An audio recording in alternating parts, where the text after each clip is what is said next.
Hello students, let us see the exercise 1.10 of chapter number 1 logic Venn diagram। मतलब exercise में आपको Venn diagram related question आएगा। कौन सा क्वेश्चन आएगा? वेन डायग्राम रिलेटेड क्वेश्चन आपको इस एक्सरसाइज में दिया रहेगा। तो वेन डायग्राम पढ़ने के पहले हमको कुछ जनरलाइज स्टेटमेंट पढ़ना है जो कि दिया हुआ है। 5 टाइप्स का जनरलाइज स्टेटमेंट है और इसी टाइप का आपको कंपाउंड स्टेटमेंट दिया रहेगा और उसे आपको वेन डायग्राम में कन्वर्ट करना रहेगा और उसका ट्रूथ वैल्यू आपको लिखना रहेगा। तो चलो देखते हैं 5 जनरलाइज स्टेटमेंट है क्या। पहला है ऑल एक्स आर वाई, मतलब एक स्टेटमेंट एक्स है, दूसरा क्या है? वाई है, बराबर। ये दोनों स्टेटमेंट को वेन डायग्राम में रिप्रेजेंट करना है। तो सबसे पहले हम लोग क्या लेंगे वेन डायग्राम में? रेक्टेंगल लेंगे, मतलब होगा यूनिवर्सल सेट, बराबर। उसके अंदर दो सेट है, दो सेट में कंडीशन ये है कि ऑल एक्स आर वाई, मतलब सेट ए का, सेट एक्स का जो फर्स्ट है उसका all elements are present in Y, मतलब X is subset of Y, मतलब एक्स का पूरा एलिमेंट वाई के अंदर, मतलब वाई बड़ा है और एक्स क्या है? छोटा है। एक्स किसके अंदर है? वाई के अंदर है। तो कैसा रिप्रेजेंट करेंगे? दो सर्कल ड्रॉ करेंगे, एक बाहर से और एक अंदर से। तो छोटा कौन सा इसमें? एक्स है, तो एक्स को अंदर ले लिया है, बराबर। और बड़ा कौन सा है? वाई है, वाई को बाहर से लिया है। तो ट्रूथ वैल्यू क्या हो? मैंने देखो सेट किया हुआ है पोर्शन, रेड लाइन से ऐसा सेट किया हुआ है, ये आपका truth value of given statement, right. मतलब इसका ये हुआ कि all element of set X present in Y. इस तरह से हम लोग शो करेंगे। जब ऐसा स्टेटमेंट दिया रहेगा तो वेन डायग्राम इस टाइप से आपको शो करना रहेगा और यहाँ लिखना रहेगा X is subset of Y. X is subset of Y, मतलब एक्स का पूरा एलिमेंट कहाँ पे है? सेट वाई में है, ठीक है। सेकेंड टाइप का जनरलाइज स्टेटमेंट देखते हैं हम लोग। All X are Y and all Ys are X. इसका मतलब ये हुआ कि एक्स का जितना एलिमेंट है सब वाई में है और वाई का जितना एलिमेंट है सब एक्स में है, मतलब both sets are equal sets, both sets are equal sets. तो हम लोग इसमें यू ड्रॉ करेंगे, यूनिवर्सल सेट, रेक्टेंगल बना लो, उसमें एक सर्कल बनाना है आपको।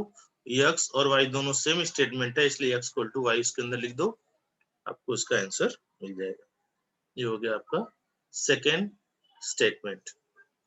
Third, some x are Y. इसका मतलब ये होता है कि एक्स का सम पार्ट, बराबर, सम एक्स और वाई, वाई का भी पार्ट है, मतलब एक्स और वाई में कुछ तो कॉमन है, कुछ तो इंटरसेक्शन पार्ट है, मतलब एक्स का थोड़ा पार्ट वाई का भी पार्ट है। तो उस टाइप का, इस टाइप का कंपाउंड स्टेटमेंट अगर आपको दिया है तो आपको डायग्राम इस टाइप से ड्रॉ करना है। तो पहले यू ड्रॉ किया, यूनिवर्सल रेक्टेंगल, उसके अंदर दो सर्कल ड्रॉ किया, एक एक्स लिया एक वाई लिया, दोनों को इंटरसेक्शन, इंटरसेक्शन मतलब दोनों में कुछ तो कॉमन है, तो आपको इस टाइप से आपको सर्कल ड्रॉ करना पड़ेगा, दोनों दूसरे को कट करना चाहिए, उसको बोलते हैं इंटरसेक्शन पॉइंट, बराबर। तो इंटरसेक्शन मतलब सम, देखो एक्स का सम पार्ट वाई का भी पार्ट है, मतलब एक्स और वाई में कुछ तो कॉमन है, तो ये कॉमन पोर्शन हो गया आपका।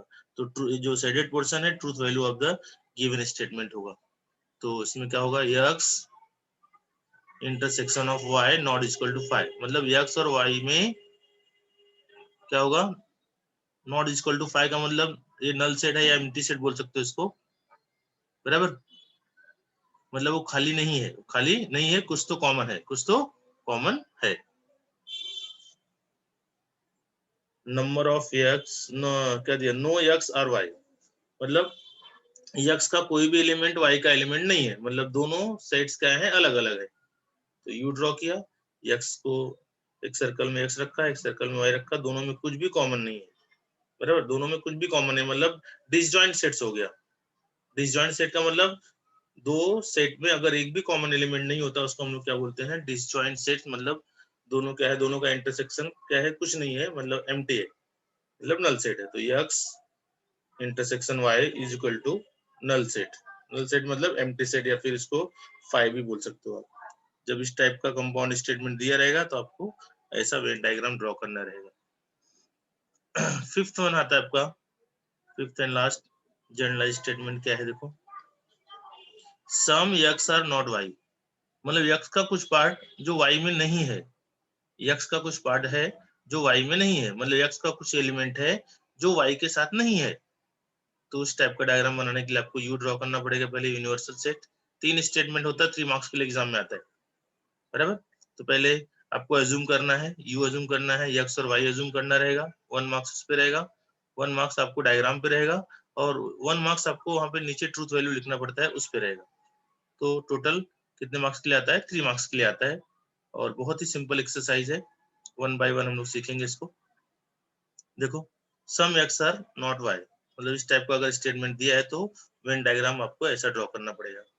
यू बना लिया दोनों में, देखो some x are not y, मतलब दोनों का इंटरसेक्शन बनाना है हमको, तो दोनों सर्कल ऐसा इंटरसेक्शन पॉइंट में बनाओगे, और x का कुछ पार्ट y में नहीं है। क्या दिया है, some x are not y, x है, देख रहे हैं, x का कुछ पार्ट y में नहीं है, जो शेडेड पोर्शन देखो, ये वाला पार्ट y में नहीं है, थोड़ा पार्ट है, मतलब थोड़ा ये जो शेडेड पोर्शन है ये पार्ट y में नहीं है, इसका मतलब होता है।